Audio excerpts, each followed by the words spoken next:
con coronavirus, comuníquese con Salud Responde, disponible las 24 horas del día, en el 600-360-7777. Lávate las manos, lávate las manos. Es una recomendación de la Dirección de Servicios de la Universidad Austral de Chile.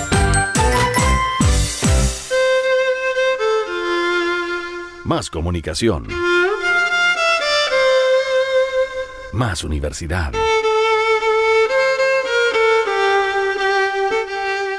Radio Universidad Austral de Chile. Síganos en redes sociales como Radio UH Valdivia en Instagram y Facebook, @Radio UH en Twitter, y visita toda nuestra programación en www.radiouh.cl. En Radio Universidad Austral de Chile presentamos República de los Ríos.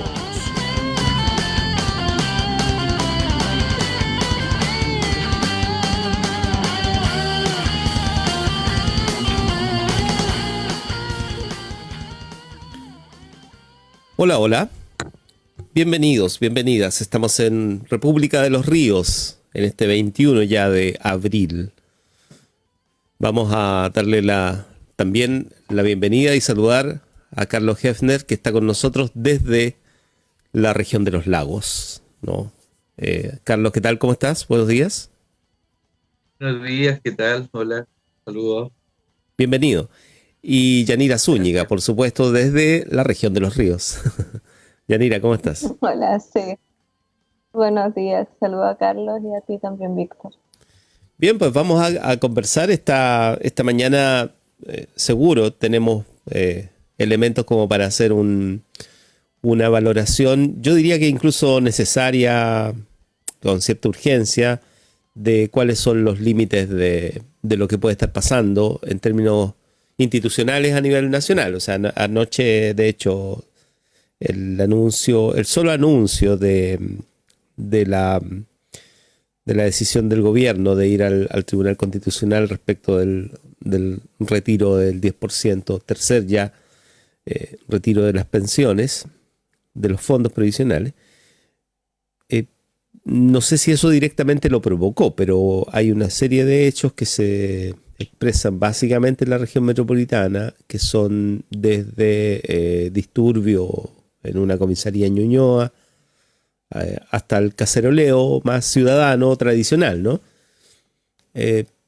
Eso que puede ser un efecto inmediato y que puede llamar mucho la atención, también a nosotros obviamente nos implica por ser parte de este país, pero claramente a nivel nacional en las regiones no se da lo mismo, ¿no? Son otras las formas, pero probablemente estemos viviendo un momento de cuestionamiento del ejercicio del poder por parte del gobierno muy profundo.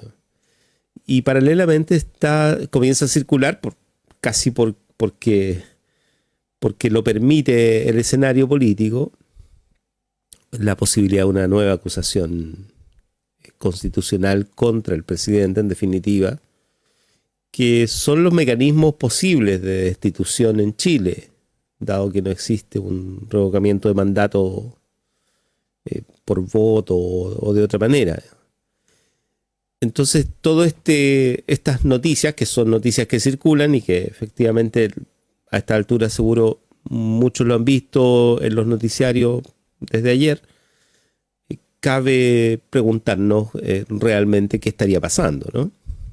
Porque aquí obvio que hay una serie de posibilidades que se abren en medio de una situación de confinamiento en muchos casos o en muchos lugares, en otros no, y pensando en que se viene el invierno, se viene una etapa en que incluso en términos económicos el invierno siempre es más difícil, más complejo en términos laborales.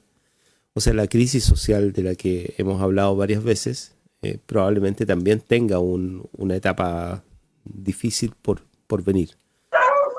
¿Qué probablemente nos corresponda un poco tratar de mostrar algunos otros elementos para hacer un juicio más profundo del asunto. Yanira Zúñiga. Sí, claro, ayer ya se decía cuando el gobierno anunció su decisión, que en realidad la venía anunciando hace rato, Claro. ¿no? No es que haya sido sorpresiva, quizás era sorpresiva porque en algún sentido la molestia que esto significa había sido, y los riesgos que significaban en un escenario que se podía calificar como volátil desde el punto de vista social, había sido advertido inclusive por parlamentarios de la propia coalición de gobierno, no solo en los términos de anticipar el efecto o el impacto en la ciudadanía, en la opinión pública y eventualmente entonces un cierto resurgimiento de las movilizaciones, sobre todo como dices tú en Santiago, sino incluso los impactos electorales de una decisión que es la que por supuesto el gobierno apuesta que se va a producir en el Tribunal Constitucional, dado el precedente que también el gobierno produjo previamente, es decir, nada de esto es precisamente sorpresivo, porque si los tiempos fueran los tiempos, llamémosle, que ha tenido el Tribunal Constitucional para estos casos, que es difícil saberlo porque tiene un promedio un tanto distinto para los casos de proyectos de ley versus los otros casos en sus sentencias, pero si se diera el tiempo promedio, llamémosle los casos que corresponden a los controles preventivos, que este es el supuesto, es decir, casos en que se controla una disposición que está tramitándose en el Congreso, ¿no? Resulta que la sentencia, o podríamos saber el veredicto, según cuál sea el caso, antes de que se produzca la elección próxima, ¿no? De convencionales constituyentes, y eso por supuesto que tiene impactos negativos también en las otras elecciones y además en la impopularidad del Tribunal Constitucional. Por lo tanto, hay varias razones, ¿no? Incluso si no se diera la cuestión estrictamente social que todos anticipan, que creo que sería el peor escenario, hay un escenario electoral complicado para la coalición de gobierno que se podría entonces contaminar con esta decisión que a todas luces es una decisión impopular para la gran mayoría de las personas, es una cuestión muy sensible esta, ¿no? Entonces, claro, a ver, pero yo creo que el gobierno ya echó a andar un estado de cosas que uno pudiera anticipar que va a producir efectivamente un impacto importante en la ciudadanía actual y en ese sentido es una decisión que tiene un riesgo incorporado muy, muy importante, más allá de que prosperara o no prosperara una acusación constitucional. Bien, hablemos un poco de esos riesgos. Se sumó Matías Fernández, consejero regional, funcionario UACH, además. ¿Cómo estás, Matías? Hola, Matías. Bienvenido. Ahí sí. Hola, muy buenos días. Había tenido un problema, parece, con la conexión. No me aparecía antes, por eso no me había sumado. Pero ya estamos. Me incorporo a la conversación a medida que den otras palabras más, porque agarré lo último que estaba hablando Yanira, así que no quiero venir a romper el hilo de la conversación. Sí, estamos tratando de evaluar un poco el escenario. Carlos, ¿cómo ves tú la situación? Carlos Geffner. Mira, la verdad que un dato, yo gran parte de mi vida profesional y académica la hice en Santiago, región metropolitana. Entonces es una ciudad que la conozco muy bien, casi todo el territorio. Y es lo que podríamos denominar es una ciudad que está permanentemente en ebullición, ¿ya? Es una ciudad estresada, es una ciudad que es el reflejo a veces de la falta de políticas públicas o de exceso de malas políticas públicas. Por lo tanto, no es de extrañar que efectivamente la irritación social que empezamos a observar ayer y que observaremos probablemente en los próximos días y que ya hemos observado en tiempos pasados, se manifieste de una manera mucho más fuerte, dado que Santiago como territorio es la expresión de la segregación socioespacial. Ese es un tema brutal de nuestro país, en el sentido de que si tú sumas, por ejemplo, dos comunas como Maipú y como Puente Alto, en ambas comunas ya tienes 1.200.000 habitantes y la mayoría de ellos en un alto nivel de vulnerabilidad social, que han tenido que soportar justamente esta pandemia y el encierro en forma sostenida durante mucho tiempo, carentes justamente de la ayuda oportuna, permanente y universal de parte de las prestaciones sociales del Estado. Entonces, lo primero que yo quiero manifestar ahí, que no deberíamos sorprendernos justamente que esta ebullición se expanda como se ha expandido ya desde el estallido social y antes en la región metropolitana y en parte importante de Chile. Y esto, quiero insistir en un punto, más allá de todo el debate jurídico que hay respecto al Tribunal Constitucional y la oportunidad o no oportunidad del gobierno en insistir en esa iniciativa. Quiero recalcar justamente de que el hecho del festejo del tercer retiro de los sectores políticos, en el sentido de que es como un gran logro ir en esa dirección, simplemente deja entrever fundamentalmente la ausencia de buenas políticas públicas que hayan apuntado hacia la cohesión en años anteriores. Fíjense que un dato muy interesante para tratar de unir estos dos aspectos, porque es muy fácil después caricaturizar o de alguna manera estigmatizar los movimientos sociales o las crisis que se producen de gobernabilidad en los territorios, producto de esta irritación permanente en los sistemas. Todos los estudios habían manifestado ya, antes del estallido social, ya llevaban 10 años de estudios permanentes, donde se indicaba el aumento de la conflictividad social en Chile. ¿Se acuerdan de este argumento? Yo no lo vi venir, no sabía que estaba sucediendo esto. Bueno, efectivamente, no vieron venir todos los estudios científicos de destacados académicos e investigadores de diferentes universidades que manifestaban justamente cómo esta conflictividad social había aumentado. Y particularmente en dos aspectos, ¿ya? Uno que tenía que ver con temas de bienestar, es decir, trabajo, calidad de vida, conectividad, etc. Y otro fundamentalmente derivado de las prestaciones sociales, entre ellos justamente el tema de las pensiones y el tema de las AFP. En consiguiente, el no devenir, el no haber visto este proceso de convulsión social, en el fondo era algo que se venía incubando hace mucho tiempo, como todos ya lo sabemos. Y por lo tanto, los mecanismos de enfrentar estos tipos de situaciones en los últimos tiempos, más allá del llamado a la Asamblea Constituyente, con lo importante y significativo que es esto, el tema social sigue siendo resolver. Entonces, esa clase política, esos parlamentarios que pujan con fuerza por el tercer retiro, a mí me llama mucho la atención que deberían históricamente haber empujado para construir mejores políticas públicas. Porque parte importante de las políticas públicas que se han hecho en Chile son políticas fallidas. Es decir, es cuestión de mirar lo que se ha hecho en materia habitacional en Chile con la mala calidad de las viviendas sociales. Hace unos años atrás había más de 6.000 departamentos para demoler en Chile, producto justamente de la mala calidad de las políticas públicas y la falta de regulación frente a los entes privados. Entonces, esa persona que está ahí en un departamento de 35 metros cuadrados, absolutamente hacinado, sin recibir ningún tipo de prestación universal y entrando en este laberíntico proceso de acceso a bonos que casi nadie puede acceder efectivamente a ello, no nos debe sorprender, voy a insistir nuevamente en ese punto para concluir esta primera parte, que vamos a tener un proceso de irritación social permanente en el país derivado de esta ceguera que tiene el propio gobierno o su propio desgobierno para poder proponer medidas más de fondo que vayan en la dirección de prestaciones universales en este momento de angustia social y de hambre que se está pasando en parte importante de esos territorios, particularmente en la región metropolitana. Gracias, Carlos. Carlos Hefner, que está con nosotros, Yanira Zúñiga, Matías Fernández.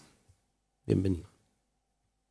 Sí, yo creo que el gran o sea, el gran problema lo enuncian muy bien Yanira y Carlos en cuanto al quiebre del gobierno en cuanto a materia de seguridad social y que se agudiza en temas en momentos de pandemia. Hay una dificultad, o sea, hay una clase política débil desde el punto de vista de que no hace política pública compleja, como que estos periodos necesitaban precisamente los instrumentos que hoy tienes, llevarlos al límite, ir un paso más allá para poder generar una seguridad o acercarse a la seguridad social que se necesita en tiempos de pandemia. Y por otro lado, también tenemos un gobierno que tiene la sartén por el mango desde un punto de vista constitucional con respecto a estas medidas de urgencia que tiene que ver con el tercer retiro. Particularmente yo tengo la visión y un poco de lo que vi ayer en la noche cuando se produjeron estos cacerolazos como espontáneos a partir de lo que pasó con el ingreso al Tribunal Constitucional, con las conversaciones también que uno puede tener con el mundo que hoy supuestamente es como el público objetivo del gobierno a poder ayudar, que es el mundo de la economía, de la reactivación económica, de que se está cultivando como un caldo, como me dijeron la gente de los lagos, que es complejo, que incluso dando la ayuda que uno dé en este minuto, a nivel regional, nacional, etcétera, hay un malestar tan grande que tiene, claro, como objetivo central el gobierno, pero que puede rebalsar cualquier política pública que se intente instalar ahora, porque hay tanto malestar que esto probablemente detone en, no sé si en un nuevo estallido social, pero sí en movilizaciones por parte que ya hemos visto también en otros países, o sea, a partir de otros eventos, ¿sí? Una movilización social que acarrea, obviamente, los elementos que ya se venían arrastrando desde mucho tiempo atrás, que se agudizan en estos tiempos de pandemia y que más encima, en el momento como más álgido de la pandemia, donde más necesitabas el poder generar universalidad de los beneficios, es donde más lo focaliza y al mismo tiempo más restringe un elemento que, si bien podía llegar a una cierta parte, porque hay personas que ya no tenían fondos de pensiones, aún así lo restringe. Entonces, yo creo que la situación se viene compleja, puede incluso rebalsar los procesos eleccionarios venideros, pueden generar, no sé si una deslegitimización, pero sí una profunda falta de participación en los procesos eleccionarios que vienen, y eso sin duda que trae consecuencias institucionales también. Entonces ahí hay como esa telaraña que está como es un niñito chico que está jugando a romper la telaraña y todavía no la rompe. Ese es el juego que está haciendo como el gobierno, esperando que aguante esto, pero finalmente pareciese, o sea, yo tengo como la impresión de que es casi deliberado, como que no hay una cosa de casualidad aquí con respecto a lo que está pasando, a menos que efectivamente como los que están tomando las decisiones tengan una abstracción social tan grande que no les permita ver los efectos que podrían estar generando, o que sea parte también del gallito político que finalmente está teniendo el gobierno con incluso su propio sector. Exacto. O sea, como esa es un poco la realidad que hay hoy. Sí, o sea, estaba escuchando al senador Osandón hace un ratito atrás en una entrevista radial y decía algo en esa línea, ¿eh? O sea, que en este minuto no hay conexión, y esto ya viene de hace varios días, ¿no? Esto de diferenciar la coalición del presidente, que todo esto viene del propio sector del gobierno y probablemente tenga que ver con reordenar fuerzas también. Este es un año donde se supone que, y ya está avanzado, ¿no? Ya hemos cubierto los primeros meses del año en que se va a elegir nuevas autoridades a nivel nacional. Por lo tanto, también es o sea, ¿quién podría negar que el gobierno tiene que tomar las decisiones que tenga que tomar, ¿no? De acuerdo con el mandato que que le entregaron las urnas al final, ¿no? Y mientras no haya renovación de ese proceso, no se podría demandar otra cosa. Sin embargo, está puesto en la mesa la acusación constitucional contra el presidente. O sea, ese es parte de la inestabilidad en la que estamos. Yanira Zúñiga. Sí, yo además lo que interpreto es que en la decisión del gobierno, además de todo lo que sabemos, ¿no? La desconexión de la clase política hace no sé, una semana o 2 semanas, no me acuerdo, apareció un informe bien interesante del COES, ¿no? Que mostraba esta desconexión de la clase política y que esa desconexión de las élites en general en Chile estaba sobre todo focalizada en la clase económica, ¿no? Es donde había la brecha más grande de desconexión en distorsión, es decir, las preguntas demostraban que esa clase económica o esa élite económica tenía una percepción del Chile, del cual no forma parte, mucho mejor de lo que es realmente ese Chile, en rentas, en distribución de riqueza, en acceso a bienes y servicios, etcétera, ¿no? ¿Y por qué estoy pensando en eso? Porque hoy día aparece también las declaraciones del presidente de la Asociación Nacional de Agricultura, que nos recuerdan, esto es como un déjà vu, ¿no? Nos recuerdan esta idea que tiene la élite, que asume entonces esta imagen distorsionada del mundo. Las declaraciones eran, para que no las hayas visto, que la gente que accede a bonos no va a trabajar, ¿no?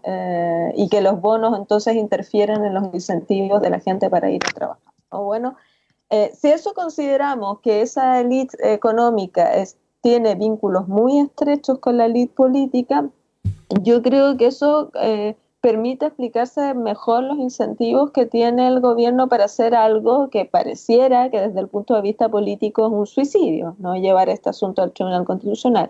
Claro. Porque recordemos además que han habido muchas señales desde el punto de vista del mercado financiero de las influencias que tienen estos sucesivos retiros en precisamente la manera en que el sistema de pensiones contribuye a mantener ciertos procesos económicos del sistema chileno, ¿no? Y entonces, desde el Banco Central, por supuesto, la asociación de AFP, ¿no? Que está complicada porque tiene incluso que acelerar activos para poder responder a esos retiros, porque esto es bien importante tenerlo en cuenta. Esos dineros no están emposados, esos dineros se utilizan y se inyectan, ¿no? Para hacer funcionar parte de la economía. Y además, en este tercer retiro se estaba apuntando a un tipo de fondos previsionales que no habían sido alcanzados por los anteriores, lo que ha puesto nerviosas a las aseguradoras, ¿no? Que son las rentas vitalicias. Y eso nos permite componer también, yo diría, lo que ha estado llegando, sospecho, como llamadas de distintos gremios al gobierno en estos últimos días, ¿no? De una serie de grupos que son grupos con una influencia política, económica muy importante, ¿no? Que son todos estos actores que cada vez que hablan dicen yo no tengo, digamos, no lo estoy diciendo por razones políticas, cuando todos sabemos que el sistema está tan intrincado que los discursos de esos gremios son discursos políticos o son discursos que tienen influencia política, ¿no? Y entonces es ese el escenario, de nuevo, lo que produce esto que denominamos la crisis o el estallido social es precisamente esta estructura de un modelo político que es indistinguible de cierta opción económica, que es a la que le hemos llamado el neoliberalismo. Y este es el drama y el dilema chileno. Y cada vez que hemos revisado ese dilema a la luz de las necesidades que han puesto la pandemia, hemos visto que el modelo chileno que se intenta deconstruir, ¿no? Y ese es el proceso constitucional, es un modelo que está incluso institucionalizado en términos culturales, es decir, es imposible que salgamos de las respuestas, ¿no? E inventemos respuestas fuera de ese modelo. Y yo creo que eso es lo que nos está confrontando ahora este tercer retiro. No es nada muy distinto a lo que ya habíamos visto, solo que con un elástico que cada vez tiene menos flexibilidad desde el punto de vista, como decían Carlos y Matías, desde el punto de vista de la tolerancia social para asumir ese modelo. Y eso es lo que lo hace tan volátil y tan explosivo desde el punto de vista social. Sí, además en la declaración del propio gobierno respecto de la decisión que habían tomado de ir al Tribunal Constitucional, ellos hablan de la Constitución, o sea, el ministro Osa, ¿no? Habla de que habrían dos constituciones paralelas, entonces lo que dice, va a haber una constitución nueva, pero mientras no la haya, rige la que tenemos y no puede ser, ¿no? La verdad.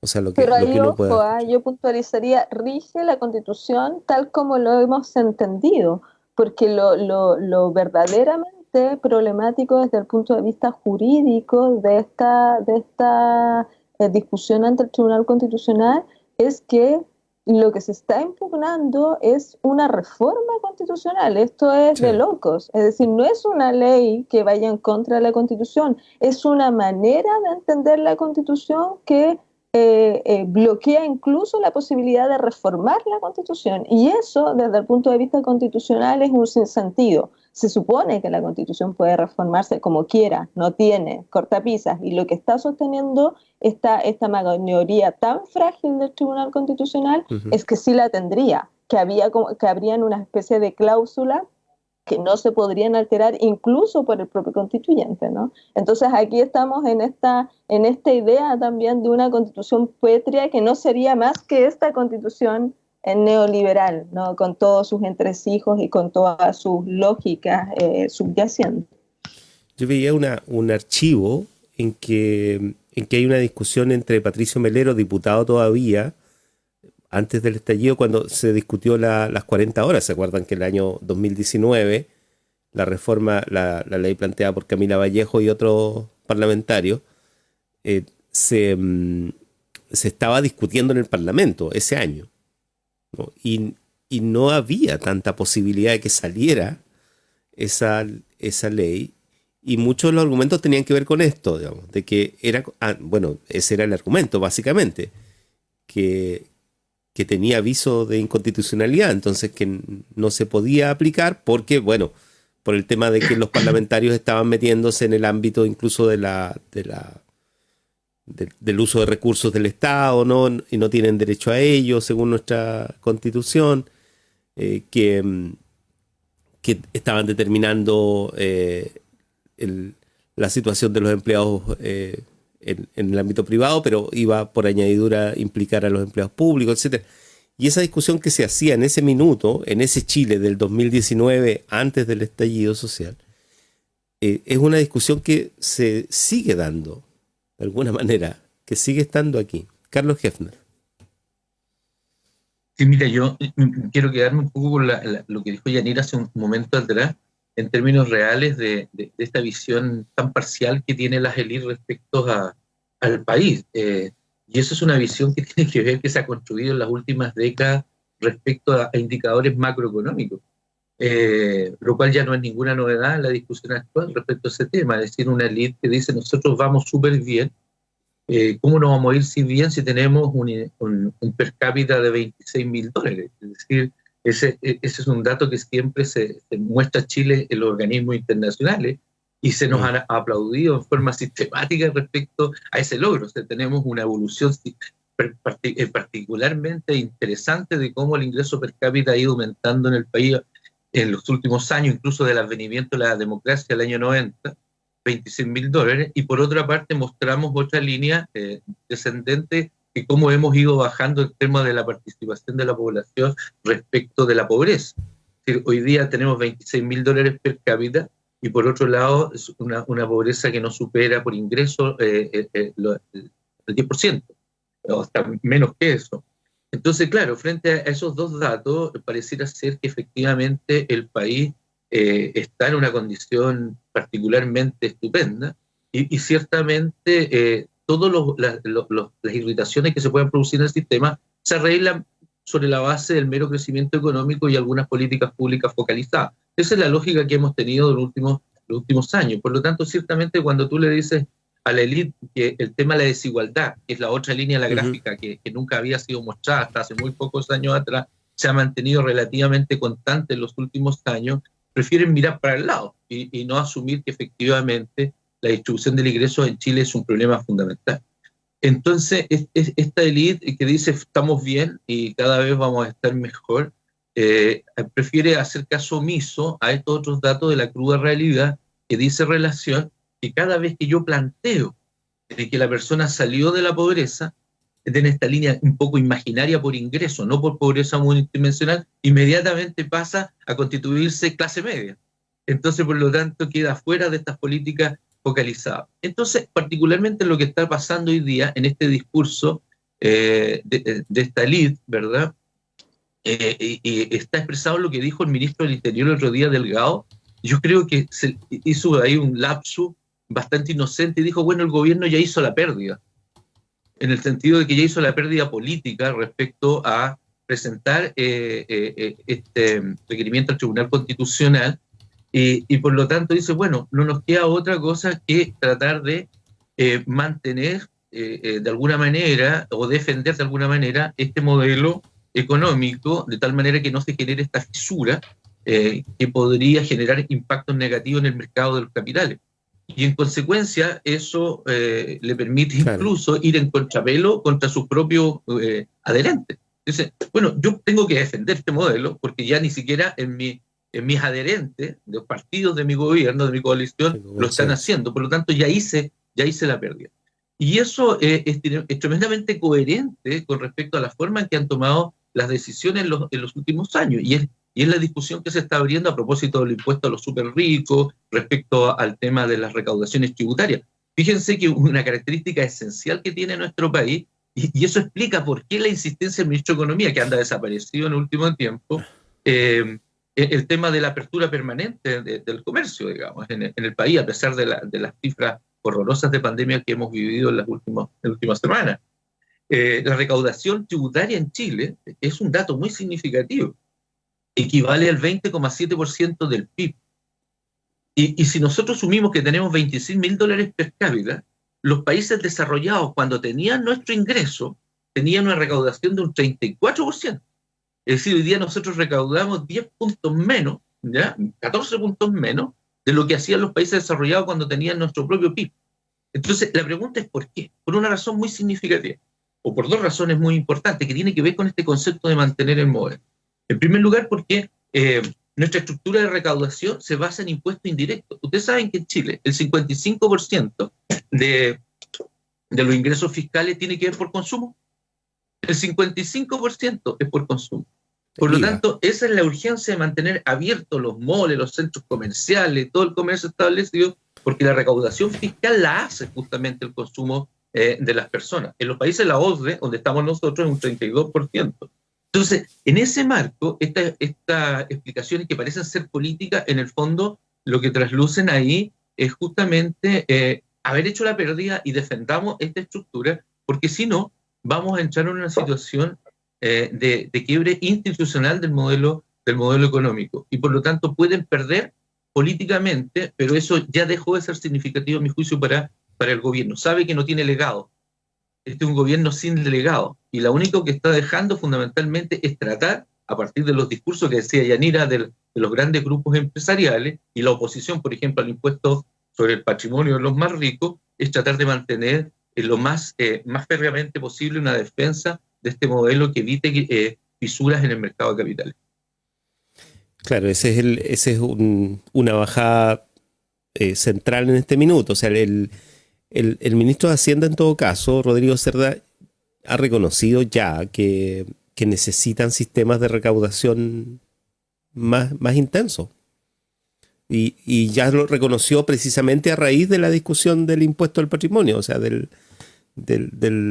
impuesto a los súper ricos. O sea, que haya un debate acerca de esto en términos públicos, probablemente hasta hace unos años atrás se daba en un ámbito más bien restringido, incluso en el espacio que ocupaba en los medios de comunicación, y hoy en día está presente en los matinales, o sea, está está mucho más socializada la sensación de que efectivamente lo que acaba de decir Carlos está sucediéndole al país, digamos. Eso es algo que se ha diseminado mucho más socialmente, digamos. Existe esa sensación. Y si uno lo compara con datos más duros, como los que acaba de dar Carlos, o esto de lo que el propio gobierno está diciendo, uno queda con la sensación de que efectivamente hay un momento de inflexión respecto del modelo y también respecto del país, digamos, y de cómo el país va a seguir llevando adelante su economía. Matías Fernández. Sí, me gustaría como hacer el cruce precisamente de lo último que mencionaban con de repente los aspectos como regionales que se tratan de poner sobre la mesa en relación al mismo tema. Hay una reticencia, y aquí por parte no del gobierno en particular, pero sí desde las esferas políticas que han estado mucho tiempo en el poder, a generar mecanismos que permitan aumentar o poder subsanar, en este caso regionalmente, cómo funciona la bajada de recursos para, por ejemplo, el fomento productivo en materias de reactivación. O, por ejemplo, para la seguridad social a través de las divisiones que existen acá. Y eso se refleja, por ejemplo, cuando nosotros hablamos de el caso del turismo, por poner un ejemplo, que ha sido uno de los sectores golpeados por la pandemia y que han estado activamente acercándose a distintos aparatos institucionales. No diríamos que el rubro del turismo en sí es un rubro de las izquierdas, es bien diverso el rubro en sí, pero es un rubro que está bastante enojado con el gobierno, porque viendo experiencias internacionales, viendo la situación en la que estamos, se podría perfectamente haber modificado las herramientas que tenemos hoy para poder haber generado, por ejemplo, regionalmente en el estado de excepción constitucional, subsidios distintos, como por ejemplo el subsidio a la demanda. Pero las esferas políticas la idea les da reticencia. Les da reticencia, ¿por qué? Porque significa articular políticamente y hacer que funcione el sistema de una forma distinta. Porque obliga también a lo que hablamos al comienzo de hacer política pública compleja, de hacer precisamente el cruce entre las distintas instituciones que existen hoy para articular una ayuda. O sea, como hoy el Estado, y es el discurso que mencionaron no me acuerdo quién lo dijo recién hace poco, como uno de los discursos del gobierno es: hemos gastado todo este dinero en ayuda social. Hemos sido como uno de los gobiernos que más ha gastado per cápita en la región de Latinoamérica. Pero el problema es que cuando tú lo llevas y analizas los instrumentos por los que bajan, son ayudas que no tienen impacto, y reproducen un poco cómo funciona el sistema. O sea, llevan esto desglosadamente a gotera a través de distintas instituciones que no se cruzan entre sí. Hablamos de bonos que precisamente, o de experiencias del CENSE, por ejemplo, para poder dar manutención a personas que hoy día no tienen oficio y que les ayudaría, por ejemplo, eso, pero no se cruza con los programas de contratación. Entonces, toda esa serie de cosas que deberían estar ayudando o que permitirían, por ejemplo, hoy tener una sociedad que resista de mejor manera los efectos pandémicos y sobre todo los económicos de la pandemia, no existe. No hay voluntades regionales tampoco para hacerlo, no hay voluntades nacionales. El propio ministro de Hacienda hace poquito hablaba de que tenían no es que tuvieran un cajón las exenciones tributarias que necesitaban para hablar durante este semestre de las cosas que se necesitaban, sino que lo estaban estudiando. Pero las exenciones tributarias y lo que se necesitaba como tal para poder ayudar a ciertas personas, sobre todo los grupos micro, están claras cuáles son hace rato. Y de hecho al comienzo del estallido social se hicieron algunas, como fue no el perdonazo, pero sí el permitir a postular con deuda tributaria a distintos elementos, que hoy día no se puede. Lo hicieron un rato y después recularon.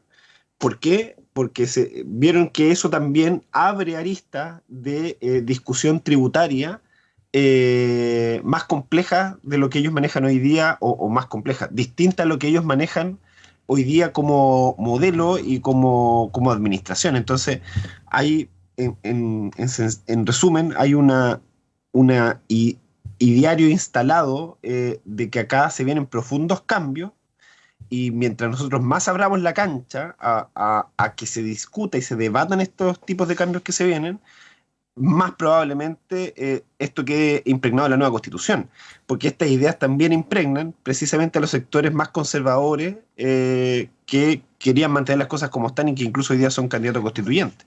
O sea, como nosotros el lunes conversamos con Cristian Cancino, claramente estamos en lados opuestos de la línea política, pero él se empieza a abrir a estas nuevas ideas de nuevo sistema.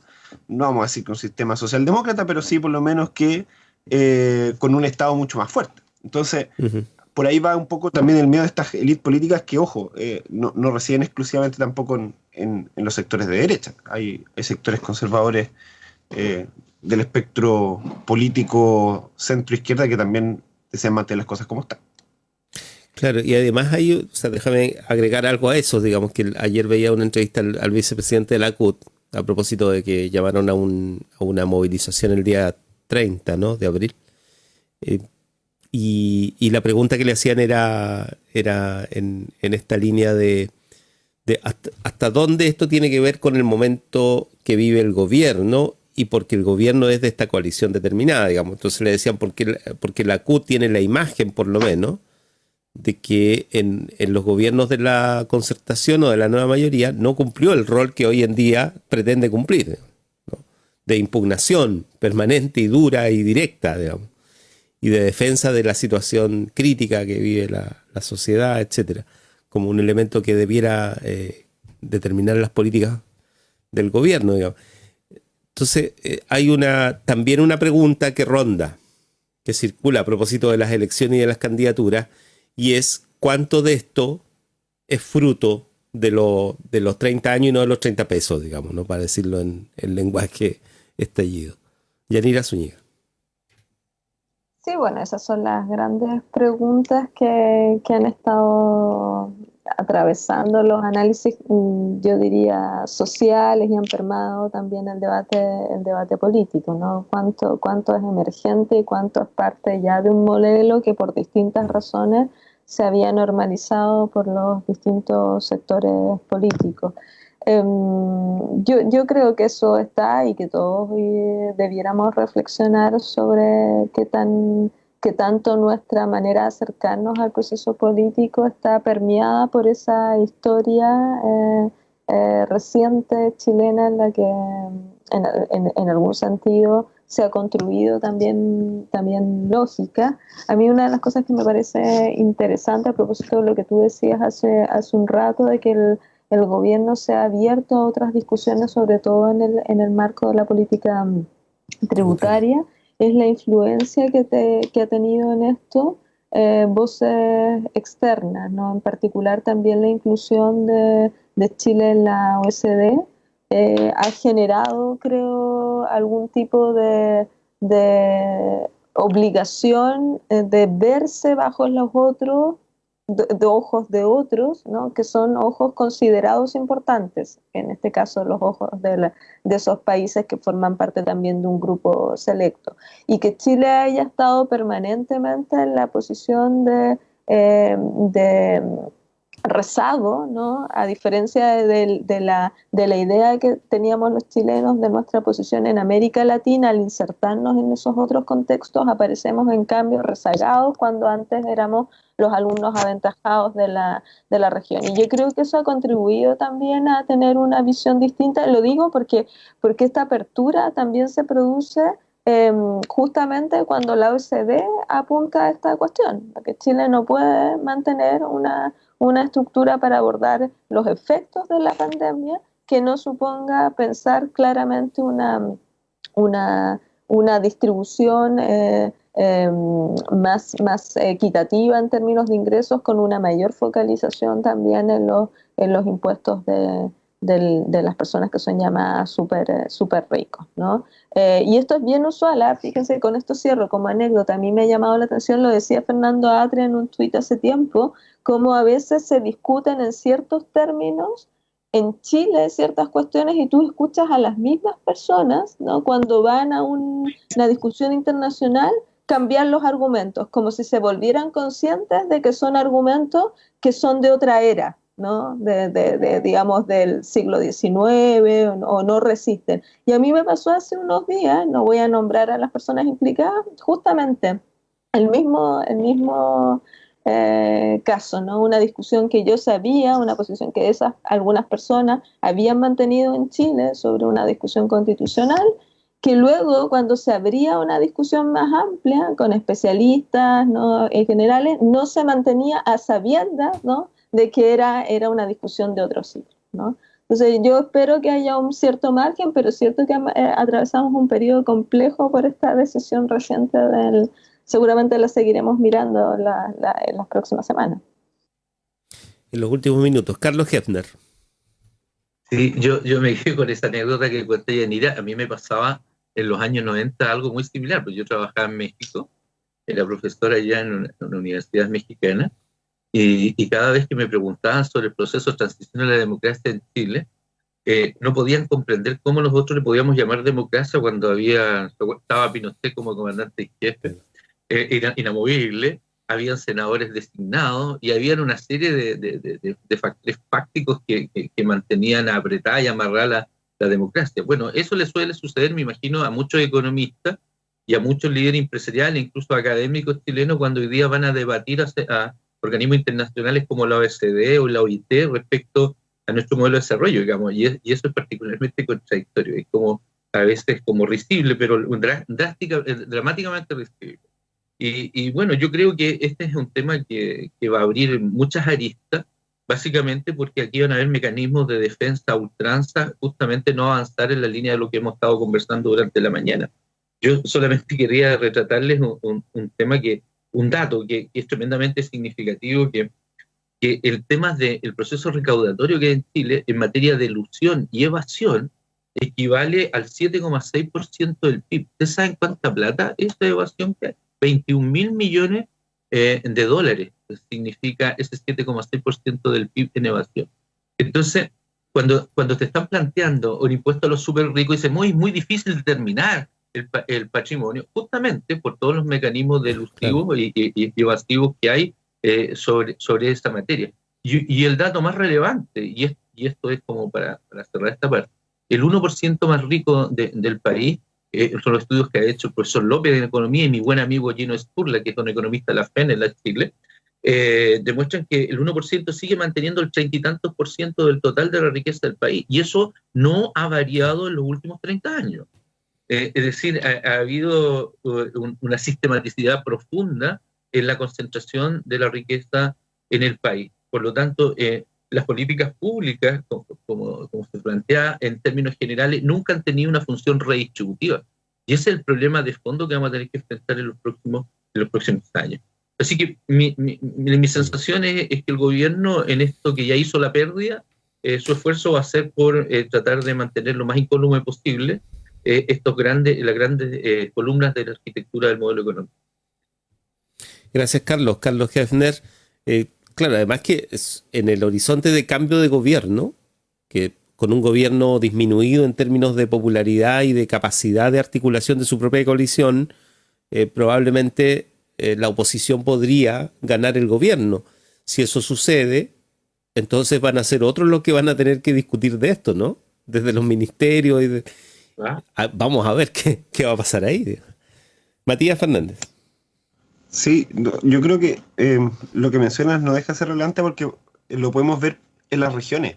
Los intendentes dejaron de hacer trabajo en las regiones hace ya un buen rato, entendiendo que ahora en el 15 de mayo se elige el nuevo gobernador y las disputas por la prensa son, disculpe que ocupe esto hablar, pero estupideces. O sea, como lo que se está disputando hoy en día, la discusión es en relación a los espacios físicos en el cual va a ocupar uno el otro. Ahí ronda la discusión, pero no, por ejemplo, las políticas o los elementos habilitantes que van a tener que tener los gobiernos regionales ahora que hay un cambio de figura. Pero lo importante y relevante ahí es que también el gobierno y el poder central va a perder poder sobre las regiones inmediatamente, independiente que la persona elegida incluso sea de la propia coalición. porque va a haber obviamente un enfrentamiento precisamente entre las decisiones de nivel central, y va a haber un empoderamiento también de las regiones por parte de la falta de ayuda que ha habido para sortear las distintas realidades regionales. Entonces, como eso es un hecho, o sea, como estamos hoy recién, y como dato, así que estamos recién comenzando la discusión de la Estrategia Regional de Desarrollo. Estamos en abril, terminando abril del 2021, la estrategia terminaba el 2020, el 2019 se dieron los primeros avisos y recién hoy día, 2021, estamos iniciándola. Ese es el nivel de compromiso que hay con, por ejemplo, un instrumento de planificación territorial tan grande como es la Estrategia Regional de Desarrollo en las regiones, y en otras partes no me imagino que debe ser mucho mejor la situación. Entonces, eso sin duda que es una complicación importante para lo que viene, para la discusión de aquí en adelante, pero bueno, Sí. vamos a ver cómo avanza, y agradecido de estar en el panel. De hecho, después de esto me tengo que ir a la primera sesión que hay con la estrategia regional y el resto de consejeros a conversar sobre el tema. Claro, bueno, simplemente para hacer el juego de palabras, pero Matías Fernández es nuestro agente topo, digamos, en estos circuitos, digamos, siempre nos alerta sobre lo que está pasando. Así que muchas gracias también Carlos Hefner, por la voluntad también de acompañarnos, Yanira, como siempre. La discusión, hay algunos comentarios ahí, saludar a quienes nos escuchan, nos comentan y comparten también esta conversación en otros espacios. Claro, estamos hablando de cuestiones estructurales, a veces no alcanzamos a bajarlo todo a las ayudas, a lo que está pasando con los bonos, etcétera, etcétera, pero bueno, es un poco el rol que tenemos también aquí. Muchas gracias, nos reencontramos. Chao. Chao. En Radio Universidad Austral de Chile hemos presentado República de los Ríos.